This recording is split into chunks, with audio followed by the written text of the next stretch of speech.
అందరికీ నమస్తే. మనం ఐలు జాతీయ నాయకులు కొల్లి సత్యనారాయణ గారితో సార్ చెప్పండి, ఎన్నికలకు సంబంధించి ఏం జరుగుతుంది, అడ్వకేట్స్కి ఉన్నటువంటి సమస్యలు ఏంటి? తెలంగాణ రాష్ట్రంలో ఇవాళ బార్ కౌన్సిల్ ఆఫ్ తెలంగాణకు సంబంధించినటువంటి ఎన్నికలు జరుగుతున్నాయి. దీంట్లో తెలంగాణ వ్యాప్తంగా 23 మందిని సభ్యులుగా ఎన్నుకోవడానికి, అదే పద్ధతిలో 23 మందిలో 5 మహిళలకు ప్రాధాన్యత ఓటు ఇచ్చిన తర్వాత గెలిపించాలి. అట్లా 23 మందితో ఎలక్షన్ జరుగుతుంది. ఈ 23 మంది గెలిచిన తర్వాత బార్ కౌన్సిల్ ఆఫ్ ఇండియా వాళ్ళు ఇంకొక ఇద్దరిని దాంట్లో కోఆప్షన్ కింద చేస్తారు. 25 మంది వాళ్ళ బార్ కౌన్సిల్, కొత్త బార్ కౌన్సిల్ ఏర్పడబోతోంది. ఈ బార్ కౌన్సిల్ ఏర్పడిన తర్వాత వచ్చేటువంటి మార్పులు చేర్పులు ఎలా ఉంటాయని మేమందరం కూడా చూస్తున్నాం. అడ్వకేట్స్కి సమస్యలు ఏముండవు అనుకొని కామన్ మ్యాన్ అనుకుంటాడు. అడ్వకేట్స్కి ఏం సమస్యలు ఉంటాయి సార్? అడ్వకేట్ అనేవాడు ఏమున్నాయి అనేది అడ్వకేట్ అనేవాడు కూడా సమాజంలో పార్టీ. అడ్వకేట్ ఎవరు కూడా సమాజానికి అతీతులు కాదు. భారతదేశంలో కానివ్వండి, ప్రపంచంలో కానివ్వండి, వచ్చేటువంటి చట్టాలు ఏవైతే ఉన్నాయో ఆ చట్టాలకు సంబంధించిన అన్వయించుకోవటంలో అడ్వకేట్గా మేము కోర్టులో ఏ రకమైనటువంటి పని చేస్తుంటామో వృత్తిపరంగా, అటువంటి కేసులు మా మీద కూడా వచ్చే అవకాశం ఉంది. కాబట్టి అడ్వకేట్ అనేవాడు ఎప్పుడన్నా నేను సమాజానికి అతీతము, లేకపోతే నాకంటే పెద్దవాళ్ళు ఎవరు లేరు అనేటువంటి భావనలోకి వెళ్తే అది చాలా తప్పు. న్యాయవాది కూడా సమాజంలో ఒక పార్ట్గా మాత్రమే ఫీల్ అయిన రోజే సరైన న్యాయవాదిగా పరిగణిస్తాం. సమాజం నుంచి చూస్తున్నటువంటి సవాళ్ళు ఒక భాగం సార్. ప్రొఫెషనల్గా వృత్తిపరంగా ఉన్నటువంటి సమస్యలు ఏమున్నాయి? వృత్తిపరంగా వచ్చేసరికి ఇవాళ మనం గమనిస్తే గత 8-10 సంవత్సరాల నుంచి భారతదేశంలో సెంట్రల్ గవర్నమెంట్ వాళ్ళు తీసుకొచ్చేటువంటి చట్టాలు ఏవైతే ఉన్నాయో వృత్తికి సంబంధించిన చట్టాలు కూడా చాలా దారుణంగా ఉంటున్నాయి. దాంట్లో అడ్వకేట్స్ అమెండ్మెంట్ యాక్ట్ అనేది ఒకటి 61, యాక్చువల్గా మమ్మల్ని అందరినీ కూడా కంట్రోల్ చేసేది అడ్వకేట్స్ యాక్ట్ 1961. ఆ చట్టం ప్రకారం మేమందరం న్యాయవాదులుగా నమోదవుతుంటాము, మా వృత్తిని ముందుకు తీసుకెళ్తుంటాము. దాంతోపాటు బార్ కౌన్సిల్ ఆఫ్ ఇండియా అనేది మాకు ప్రధానంగా భారతదేశంలో న్యాయ వ్యవస్థలో న్యాయవాద పాత్రకు సంబంధించినంతవరకు. అటువంటి bar council of India advocates act ప్రకారం వ్యవస్థను నడిపించడంలో న్యాయవాదుల పాత్రతో పాటు న్యాయవాదుల సంక్షేమాన్ని కూడా చూడాల్సినటువంటి పరిస్థితి ఉంటుంది.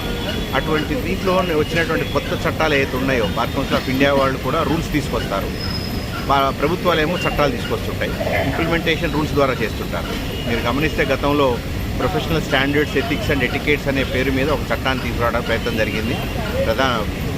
కేంద్ర ప్రభుత్వం ఆ చట్టాన్ని ప్రతిపాదించినప్పుడు బార్ కౌన్సిల్ ఆఫ్ ఇండియా మా అందరికీ దాన్ని పంపించడం జరిగింది. ఆ చట్టం ప్రకారం చాలా దారుణమైనటువంటి కంట్రోల్ అనేది అడ్వకేట్ మీద తీసుకురావడానికి ప్రయత్నం జరిగింది. న్యాయవాది తన క్లయింట్కి సరైన న్యాయం అందించడంలో చేసేటువంటి పాత్ర చాలా కీలకం. ఏ న్యాయవాది కూడా తన దగ్గరికి వచ్చేటువంటి క్లయింట్ని నష్టపరచాలనే ఉద్దేశం ఉండదు. కానీ ఈ కొత్త చట్టం ఏదైతే ఉందో professional standards, ethics and etiquettes ఏదైతే ఉన్నదో దాని ద్వారా వచ్చేటువంటి మార్పు ఎలా ఉండేదంటే, అది కనుక అమలు అయి ఉంటే కనుక న్యాయవాది అనేటోడు ఒకసారి వకాలత్ కానీ మెమో ఆఫ్ అపియరెన్స్ కానీ క్లయింట్ తరఫున వేస్తే ఆ రోజు నుంచి మొదలుకొని కేసు అయిపోయే వరకు కంపల్సరీగా క్లయింట్ ఇచ్చేటువంటి అమౌంట్స్ ఏదైతే ఉన్నాయో వాటికి సంబంధించినటువంటి అకౌంట్ కూడా మెయింటైన్ చేయాలి. చివరికి వచ్చేసరికి మనందరూ తెలుసు బుక్స్ ఆఫ్ అకౌంట్ అంటాం, ఆ రకమైనటువంటి స్టేట్మెంట్ కూడా క్లయింట్కి ఇవ్వాల్సినటువంటి పరిస్థితి. ఇది మేము ఒక పద్ధతిలో కరెక్ట్ అయినప్పటికీ కూడా ఇవాళ వ్యవస్థలో ఉన్నటువంటి మూలాలు కనుక మనం గమనిస్తే ఎక్కడ కూడా లంచాలు లేకుండా పని కావటం లేదు. దాంట్లో భారత న్యాయ వ్యవస్థ కూడా అతీతం కాదు. ఇవాళ వకాలత్ దేశం దగ్గర నుంచి బెంచ్ క్లర్కుల దగ్గర నుంచి, లేకపోతే కోర్టులో కానివ్వండి, టైపుల్లో కానివ్వండి, లేకపోతే ఒకసారి మీరు అంటే రెగ్యులర్గా కోర్టుకు వచ్చే వాళ్ళకి తెలుస్తుంది, ఒక కేసు తీర్మానం అయిపోయిన తర్వాత కోర్టు వాళ్ళు కూడా కాస్ట్ అనేది అలౌ చేస్తారు. అంటే కోర్టు ఖర్చులు ఎలా అది కూడా కనుక మీరు గమనిస్తే 10,000 ఖర్చు అయ్యేటువంటి కేసులో కోర్టు వాళ్ళు ఇచ్చేది 800-1000 రూపాయల వరకే అఫీషియల్గా ఇస్తుంటారు.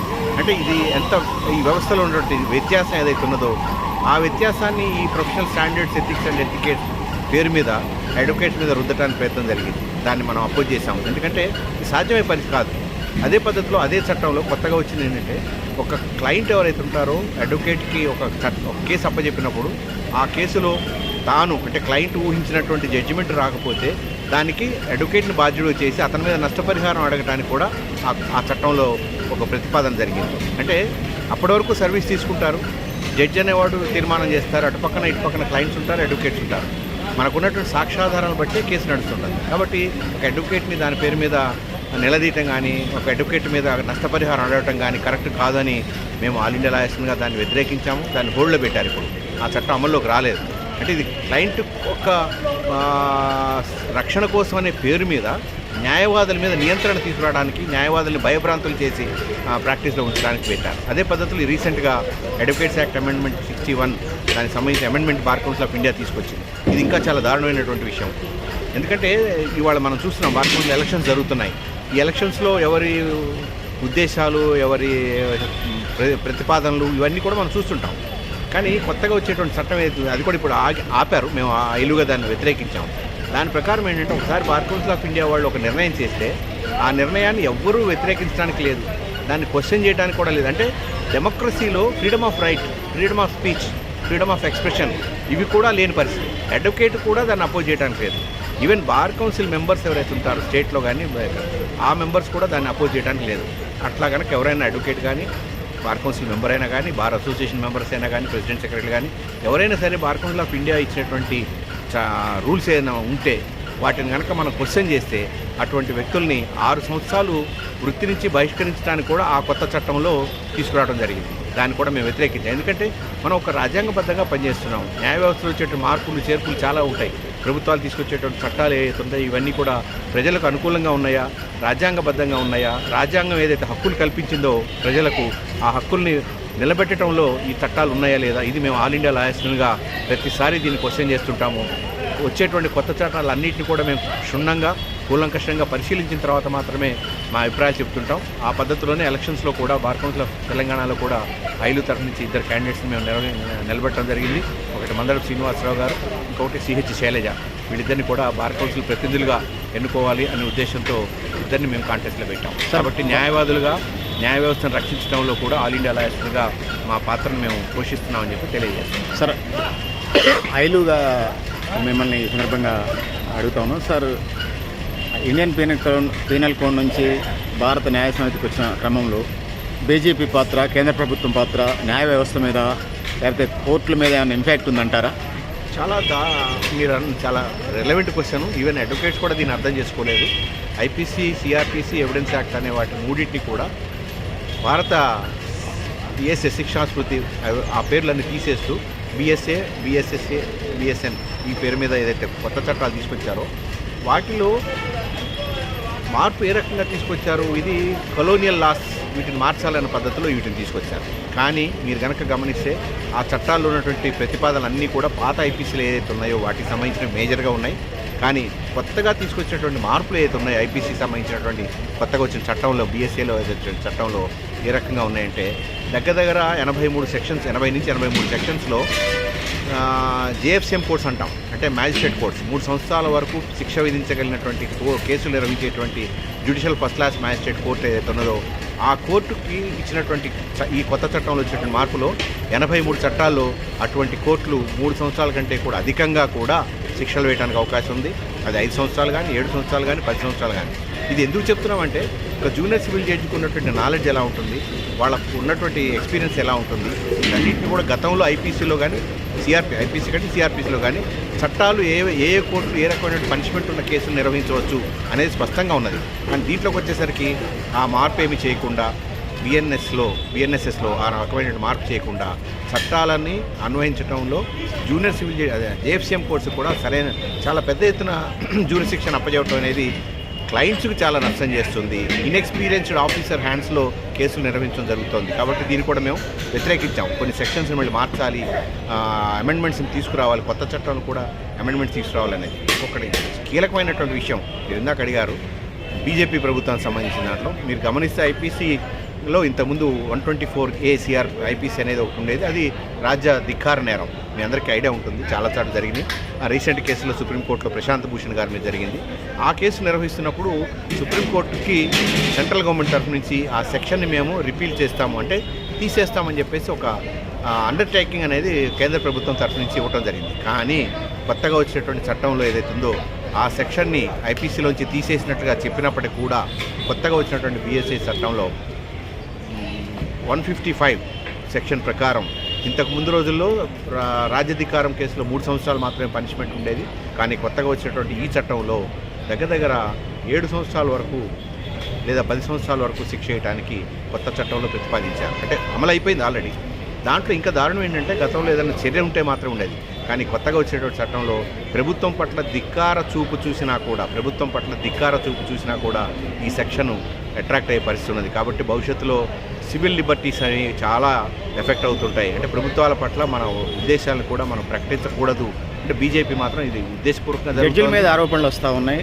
జడ్జిలు రిటైర్మెంట్ ముందు కొన్ని జడ్జిమెంట్లు చేయటం, దాని తర్వాత ఆ జడ్జిమెంట్లు ప్రభుత్వాలకి అనుకూలంగా చేసిన తర్వాత రాజ్యసభకి లేకపోతే గవర్నర్ వ్యవస్థకి పోతున్నా అంటున్నారు, ఆరోపణలు వినపడుతున్నాయి. ఇందులో నిజాలు ఉన్నాయంటారా సార్? కొంతవరకు నిజం ఉన్నది. నేను అందరినీ తప్పుపట్టను. ఎందుకంటే ఈ మధ్యకాలంలో దురదృష్టం ఏంటంటే భారత bar council of India chairman Mannan Kumar Mishra కూడా చాలా దారుణమైనటువంటి స్టేట్మెంట్ ఇచ్చాడు.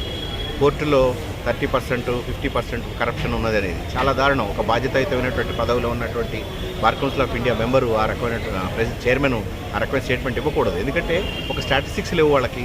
ఎక్కడో సమాజంలో ఉన్నటువంటి చెడు ఏవైతే ఉన్నాయో ఆ చెడు ప్రభావాలు సమాజంలో ఉన్నట్లే న్యాయ వ్యవస్థలో కూడా ఉన్నాయి. అక్కడక్కడ కొంతమంది జడ్జెస్ కరప్ట్ అయినటువంటి వాస్తవాలు కొన్ని జరుగుతున్నాయి. రీసెంట్గా ఢిల్లీ హైకోర్టులో మనం చూసాం. దాన్ని దృష్టిలో పెట్టుకుని దేశంలో ఉన్నటువంటి న్యాయమూర్తులు అందరూ కరప్ట్ అనేది కరెక్ట్ కాదు. న్యాయ వ్యవస్థను కించపరిచేలాగా ఉన్నది. న్యాయ వ్యవస్థ మీద ప్రజలకు నమ్మకం పోయేటట్టుగా మన్నన్ కుమార్ మిశ్రా ఇచ్చినటువంటి స్టేట్మెంట్ ఉన్నది. దాన్ని మేము వ్యతిరేకించాం. ఎందుకంటే ఇవాళ మనం చూస్తే మేము ఆల్ ఇండియా లాయర్స్గా గత 30 సంవత్సరాల నుంచి నేషనల్ జ్యుడిషియల్ కమిషన్ ఏర్పాటు చేయమని అడుగుతున్నాం. ఇవాళ ఉన్నటువంటి అపాయింట్మెంట్ ఆఫ్ జడ్జెస్, హైకోర్టు కానీ సుప్రీంకోర్టు జడ్జెస్ కానీ ఏదైతే ఉన్నదో ఇది సుప్రీంకోర్టు కానివ్వండి, హైకోర్టు కానీ ఒక కొలీజియం సిస్టమ్ ద్వారా అపాయింట్ చేస్తున్నారు. ఇది ఒక జడ్జి రిటైర్డ్ అయ్యేటప్పుడు ఇంకొకరిని ప్రమోట్ చేస్తున్నారు, లేకపోతే ప్రపోజల్ చేస్తున్నారు. అందుకని ఈ సిస్టమ్ ప్రజల నుంచి కూడా వ్యతిరేకత ఉంది. దీని మీద ఐలు ఒపీనియన్ ఐలుగా జడ్జెస్ అపాయింట్మెంట్ మీదే మా స్టాండ్ చాలా క్లియర్గా ఉన్నది. ఏంటి సార్ ఐలు స్టాండ్ ఏంటి సార్? ఈ రకమైన కొలీజియం ద్వారా అపాయింట్మెంట్ జరగకూడదు. ఏదన్నా ఉంటే నేషనల్ జ్యుడిషియల్ కమిషన్ అనే దాన్ని ఒక సెపరేట్ ఇన్స్టిట్యూషన్ ఏర్పాటు చేయాలి. ఆ ఇన్స్టిట్యూషన్లో ఒక సెక్రటరియట్ ఉండాలి. ఆ ఇన్స్టిట్యూషన్కి సంబంధించిన దాంట్లో ప్రధానమంత్రి, ప్రెసిడెంట్ ఆఫ్ ఇండియా, ప్రతిపక్ష నేత, దాంతోపాటు అటార్నీ జనరల్, అదే పద్ధతిలో 2 హైకోర్టు జడ్జెస్, ఈ bar council of India chairman లేదు బార్ కౌన్సిల్ ఆఫ్ ఇండియాలో ఒక మెంబరు, ఇట్లా ఒక కంపోజిషన్తో మేము 7 మెంబర్లు ఉండి ఆ 7 మెంబర్లు స్క్రూటినీ కమిటీగా ఉండి నేషనల్ జ్యుడిషియల్ కమిషన్ పేరు మీద అపాయింట్మెంట్ చేయడంలో క్వాలిటేటివ్ ఆఫీసర్స్ని అపాయింట్ చేయడానికి అవకాశం ఉంటుంది తప్ప ఈ రకమైనటువంటి కొలీజియం సిస్టంలో వచ్చేటువంటి అపాయింట్మెంట్స్ అన్నీ కూడా రాజకీయ అపాయింట్మెంట్ జరుగుతున్నాయి. ఏ ప్రభుత్వాలు అయితే గవర్నమెంట్లో ఉంటున్నాయో వాళ్ళకు అనుకూలమైనటువంటి జడ్జెస్ తీసుకురావడం అనేది మనం చూస్తూనే ఉన్నాం. అది జరుగుతూనే ఉన్నది. కాబట్టి మా ఉద్దేశం ఏంటంటే నేషనల్ జ్యుడిషియల్ కమిషన్ ద్వారా కేవలం అపాయింట్మెంట్సే కాదు, ఎవరైతే తప్పు చేసినటువంటి జడ్జెస్ ఉంటారో ఆ తప్పు కనుక బహిర్గతం అయితే అతని మీద ఎంక్వైరీ చేయడానికి కూడా ఈ కమిషన్కి పవర్ ఉండాలి అనేది ఎన్జేసీలో మేము ప్రపోజ్ చేసినటువంటి పరిస్థితి. ఐలుగానే మీకు అందరికీ గమనిస్తే 2 సార్లు పార్లమెంట్లో దీని మీద మేము ప్రైవేట్ బిల్లు మూవ్ చేసాం. కానీ దురదృష్టం ఏంటంటే ప్రభుత్వంలో ఉన్న వాళ్ళు ఎవరు ఇటువంటి బిల్లులకి సపోర్ట్ చేయరు కాబట్టి 2 సార్లు బిల్లులు వీగిపోవడం జరిగింది. కాబట్టి అపాయింట్మెంట్లోనే తప్పు జరుగుతోంది. పార్లమెంట్లో పెట్టారా? పార్లమెంట్లో 2 సార్లు కూడా ప్రైవేట్ బిల్ పెట్టాం. 2 సార్లు అది వీగిపోయింది. కానీ ఇవాళ ఉన్నటువంటి పరిస్థితుల్లో ప్రజలకు ఇంకా దాన్ని ఏమంటారు నాలెడ్జ్ పెరగడంతో పాటు వాళ్ళలో కూడా చేతనత్వం రావాలి, ప్రజల్లో చేతనత్వం రావాలి. ఇంకా దురదృష్టం ఏంటంటే న్యాయవాదుల్లో కూడా చేతనత్వం లేదు. దాని పట్ల సరైనటువంటి అవగాహన లేకుండా ఇవాళ జరుగుతున్న అపాయింట్మెంట్స్, దానిని అందరూ బ్లాక్ షీప్ అనే దానికి తప్పు అవుతుంది. Bar council of India chairman కూడా ఆ రకమైన స్టేట్మెంట్ ఇవ్వకూడదు. అక్కడక్కడ ఉంటాయి సమాజంలో ఉన్న రుగ్మతలన్నీ కూడా న్యాయ వ్యవస్థలో ఉన్నాయి. పార్లమెంట్లో లేరా? మినిస్టర్స్ లేరా? ఎంతమంది కరప్ట్ మినిస్టర్స్ ఉన్నారు? మరి వాళ్ళని ఏమన్నా క్వశ్చన్ చేస్తున్నారా? అదే చైనాలో అయితే మినిస్టర్ అయినా సరే కరప్షన్ బయటకు వస్తే ఉరిదీస్తారు పబ్లిక్గా. మరి మన దగ్గర ఏం జరుగుతుంది? కాబట్టి మన వ్యవస్థలో మనం ఉంటున్నాము. వ్యవస్థను బాగు చేసుకోవడం కోసం ప్రయత్నం చేయాలి తప్ప వ్యవస్థను ఇంకా భ్రష్టు పట్టించే పద్ధతిలో స్టేట్మెంట్స్ ఉండటం కరెక్ట్ కాదని బీసీఐ చైర్మన్ మీద కూడా మేము ఆ రకమైనటువంటి ఎక్స్పోజర్ ఇచ్చాము. Sir thank you sir. మేము అడగానే టైం ఇచ్చినందుకు థ్యాంక్ యూ సార్. మీరంతా సీనియర్లు పెద్దలు మీతో మాట్లాడటం హ్యాపీగా ఉంది సార్. Thank you sir. అందరికీ నమస్కారం. Thank you sir.